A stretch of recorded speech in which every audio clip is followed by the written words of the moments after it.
जिंदगी और कुछ भी नहीं, तेरी मेरी कहानी है, एक प्यार का नगमा है।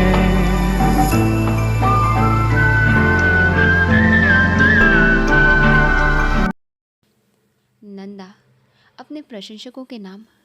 मैं अपने प्रशंसकों के बारे में क्या सोचती हूँ? आप सब मेरे लिए क्या मायने रखते हो? शायद ये बात दूसरों के लिए भी दिलचस्प हो। मुझे अपनी पहली प्रशंसक बनीता आज भी अच्छी तरह याद है। उन्होंने मुझे तब लिखा था जब मैं अभी स्टार भी नहीं बनी थी। तूफ़ान और डाइस के रिलीज़ से पहले ही उन्होंने मेरी तस्वीर देखकर मुझे पत्र भेजा और भविष्यवाणी की कि मैं एक दिन स्टार बनूंगी। हम कभी मिले नहीं, लेकिन वो मुझे लगातार लिखती रहीं और मैंने हमेशा यथासंभव जवाब देने की कोशिश की। प्रशंसकों की उम्र और भावनाएं। मेरे प्रशंसक दो तरह के हैं, एक युवा किशोर, दूसरा स्थापित परिवारों से जुड़े लोग। आप सबका आभार, क्योंकि पत्र लिखना समय और ऊर्जा मांगता है। यह आपके स्नेह और संपर्क बनाए रखने की इच्छा को दर्शाता है। राखी की घटना। तूफान और दिया की सफलता के बाद मुझे भारी मात्रा में मेल मिला। बहुतों ने मुझे दीदी कहना शुरू किया। इस प्यार के जवाब में मैंने और मेरी बहन ने प्रशंसकों को राखी भेजी, लेकिन ये एक मज़ेदार स्थिति बन गई, क्योंकि लोगों ने उसे असली राखी मानकर मुझे उपहार भेजने शुरू कर दिए। 1 रुपया, 5 रुपये, 8 आने तक ढेर सारे तोहफे आए। मैं अभिभूत हो गई। आखिरकार मैंने वो सिलसिला बंद किया और उन पैसों से एक सोने की घड़ी खरीदी, जो आज भी मेरे पास है। पत्र और फ़ोन। मुझे अच्छे भावुक पत्र मिले, लेकिन कुछ असभ्य भी। ऐसे पत्रों को मैं नज़रअंदाज करती हूँ। फ़ोन पर बात करना मुश्किल होता है, क्योंकि शूटिंग की वजह से दिन का ज़्यादातर समय स्टूडियो में बीतता है। सुबह 7 बजे से मेकअप और रात 9 बजे तक काम। इस बीच परिवार और आराम के लिए भी मुश्किल से वक्त निकलता है। ऑटोग्राफ और भीड़। ऑटोग्राफ देना मुझे अच्छा लगता है, लेकिन कभी कभी भीड़ इतनी ज़्यादा होती है कि काम करना मुश्किल हो जाता है। मुझे याद है, एक बार कमला पार्क में शूटिंग कर रही थी। गर्मी बहुत थी, कपड़ों के नीचे पसीना आ रहा था। तभी गेट पर आग लग गई और भीड़ ने अफरा तफरी मचा दी। ऐसे हालात में भी लोग सिर्फ ऑटोग्राफ के पीछे भाग रहे थे, जबकि हम कलाकार थक कर चूर हो चुके थे। कलाकार भी इंसान हैं। आप अक्सर हमसे उम्मीद करते हैं कि हम हर समय मुस्कुराएं, मधुर और सौम्य बने रहें, लेकिन ये मत भूलिए कि कलाकार भी इंसान हैं। हमारे अपने परिवार, चिंताएं और कठिनाइयाँ होती हैं। दबाव बहुत बढ़ जाए तो नकली मुस्कान टूट जाती है और असली इंसान सामने आता है। मेरी अपील, आपका स्नेह मेरे लिए अनमोल है। बस यही याद रखिए कि पर्दे के पीछे हम भी आपके जैसे सामान्य इंसान हैं। सप्रेम, नंदा। 27 जुलाई 1962। उनकी दृढ़ इच्छा शक्ति और काम करने के प्रति समर्पण ने अभिनय के प्रति उनकी स्वाभाविक प्रतिभा को और निखारा। उन्होंने कड़ी मेहनत की, अपने करियर में सफलता के सपने देखे। आज ये ईमानदार कलाकार भारतीय सिनेमा की सबसे ज़्यादा पसंद की जाने वाली अभिनेत्रियों में से एक हैं। उनका सुडौल शरीर, नाजुक चेहरे और खोजी आँखें किसी भी तरह के किरदार में चार चांद लगा देती हैं। नंदा की अभिनय क्षमता को तब पहचाना गया जब उन्हें आंचल में शरारती, खुश मिजाज लड़की की भूमिका के लिए फिल्म फेयर सर्वश्रेष्ठ सहायक अभिनेत्री का पुरस्कार मिला। वो भावनात्मक भूमिकाओं में उत्कृष्ट हैं। वर्षों की कड़ी मेहनत, अपने दुख और विपरीत परिस्थितियों से संघर्ष से उपजी की उनकी भावनाएं उन्हें आवश्यक भावनात्मक तीव्रता के साथ प्रस्तुत करती हैं। एक कलाकार के रूप में नंदा, जो अभी भी इतनी कम उम्र की हैं, उन्होंने एक दुर्लभ परिपक्वता हासिल कर ली है। लेकिन असली ज़िंदगी में वो कई अन्य युवा लड़कियों की तरह शांत, घर प्रेमी, स्नेही और मिलनसार हैं। अपने पिता की मृत्यु की त्रासदी और उसके बाद आई कठिनाइयों ने इस स्टार या उसके भाई बहनों को कड़वा नहीं बनाया। वो हट्टे कट्टे नौजवान और शर्मीली युवतियों के रूप में पले बढ़े। उनका घर खुशहाल है। बांदीपुरा स्थित फारूक लॉज संगीत और हंसी से भरा रहता है। घर गुनगुनाहट, जीवन चुटकुलों और दोस्ताना बहसों से गुलजार रहता है। विली परिवार का पालतू कुत्ता है। अपने गहरे काले रंग के कोट के साथ वो खूंखार दिखता है और बांद्रा में उसने अपना काफ़ी नाम कमाया है। जब मेहमान आते हैं तो वो मुख्य द्वार पर अपनी जगह छोड़ने से इनकार कर देता है और उसकी युवा मालकिन को उनका स्वागत करते हुए बुदबुदाते हुए माफ़ी मांगनी पड़ती है। नंदा की बड़ी बहन मीना शादीशुदा है और 1 साल की बेटी की माँ है, जबकि नंदा की माँ कम बोलने वाली महिला है और पीछे रहना पसंद करती है। इसलिए दोनों मिलकर घर का काम युवा लोग ही संभालते हैं।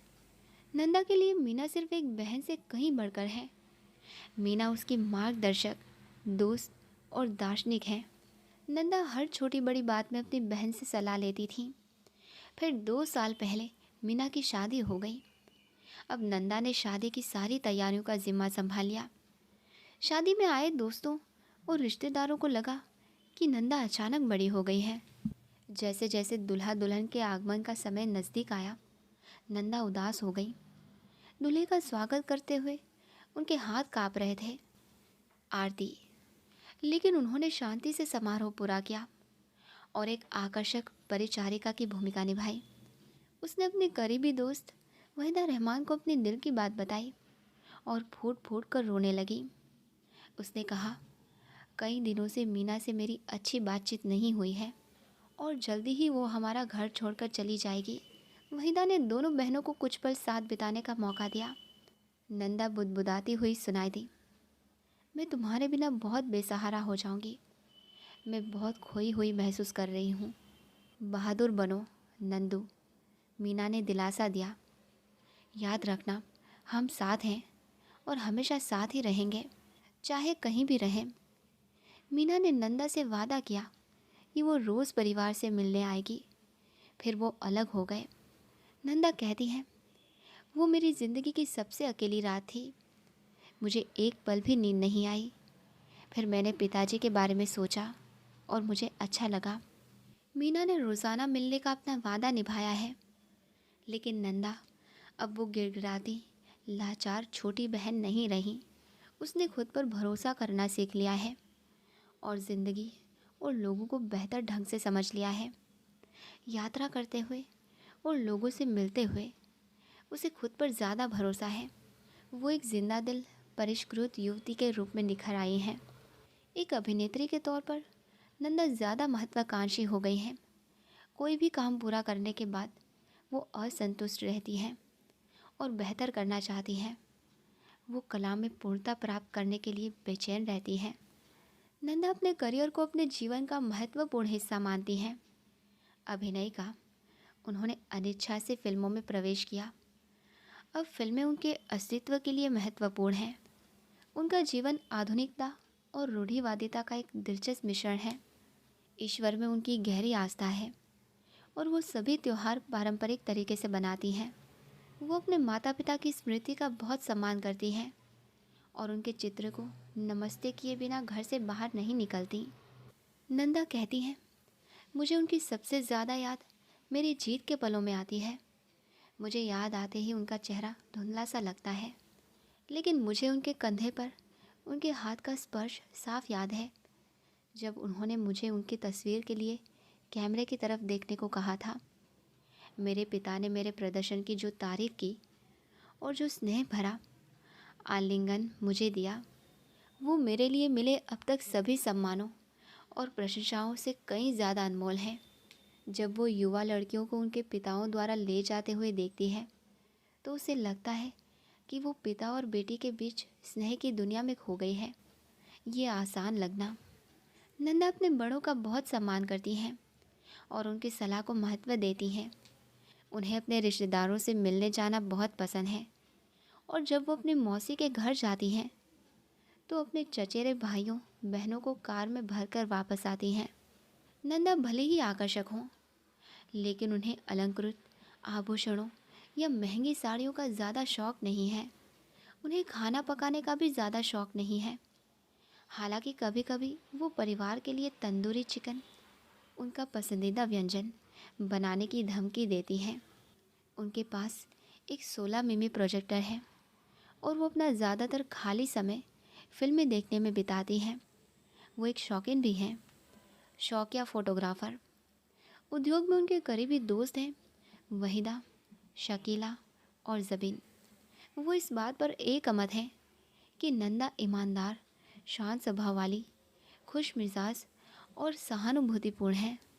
जब वो शूटिंग नहीं कर रही होती है तो वो आराम से सुबह 10:30 बजे तक सोती रहती है। हैरान नंदा पूछती हैं, तुम्हें पता नहीं पूरी सुबह सोने का कितना मज़ा आता है?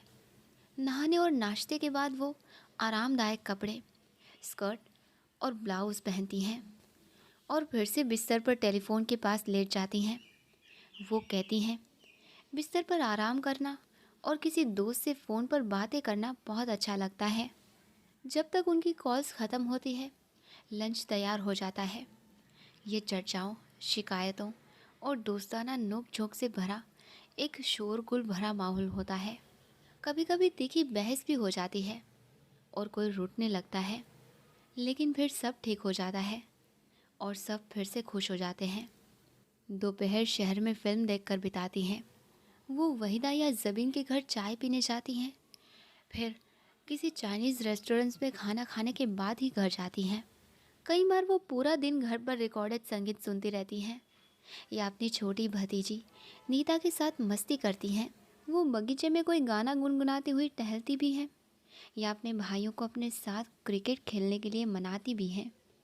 अगर उनका मन होता है तो वो अपनी कार में बैठकर घूमने निकल पड़ती हैं। उन्हें तेज़ बारिश में बाहर रहना बहुत पसंद है। आप उन्हें सुनसान समुद्र तट पर रेनकोट पहने हुए देख सकते हैं।